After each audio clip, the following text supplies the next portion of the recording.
It's not like last year. Yeah. Right. Last year was a hot, sweaty kind of Halloween. This is one that you may not be out all that long trick-or-treating before the desire is to come back in and just call it a night. It's 58 right now in Birmingham, a north wind at 16, and in a few hours, that north wind will do the proverbial cut right through you, with the wind chill dropping into the 20s and 30s overnight. Of course, it's dry. We don't have anything to worry about rain-wise around here for this Halloween across Alabama. It's snowing up in Chicago and over northern Indiana. Look at that swirl. This is actually going to help to drive one more surge of cold Arctic air southward tonight into tomorrow morning. So it'll be breezy and cool this evening. By the time the sun goes down, it's around 50, and that number itself doesn't look all that bad. But just remember, our bodies right now are acclimated to something more like late summer, early fall, so that is going to feel pretty chilly. Then you start dropping it into the mid-40s by 7 o'clock, and it feels even cooler, like it's in the upper 30s. Overnight, we fall from the 40s down to about 31 degrees for an overnight low.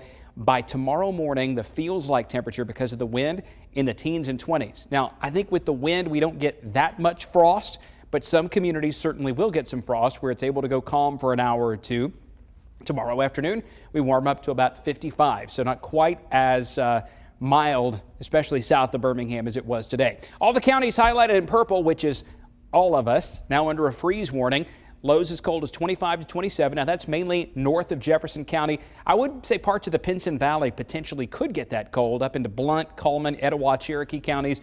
1 a.m. to 9 a.m. we could have up to 6 or 7 hours of sub-freezing temperatures, mainly over the northern part of the state. Double Springs, Hamilton, Cullman, Snead, Aniana, down to Pinson, Gadsden Center, Anniston in the upper 20s, Bessemer to Alabaster, Hoover, Helena, Chelsea, the Indian Springs area, Shelby County, right around 31 to 32 in the morning, and then about 32 in Tuscaloosa. There's also a fire weather watch and a red flag warning up again tomorrow. The wind and the extremely dry air just setting up what would be a tinderbox ready to go if fire were to escape. So avoid fire pits tonight and avoid any kind of burning during the day tomorrow. We're missing over 5 inches of rain since the start of September.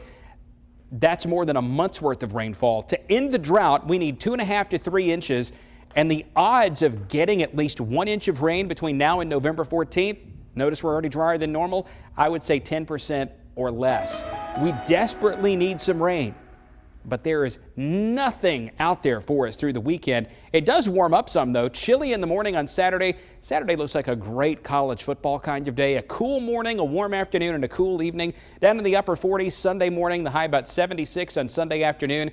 A tiny chance of a fraction of an inch of rain Monday and Tuesday, but that's not the kind of rain we're looking for to put a dent in this drought. You're watching WV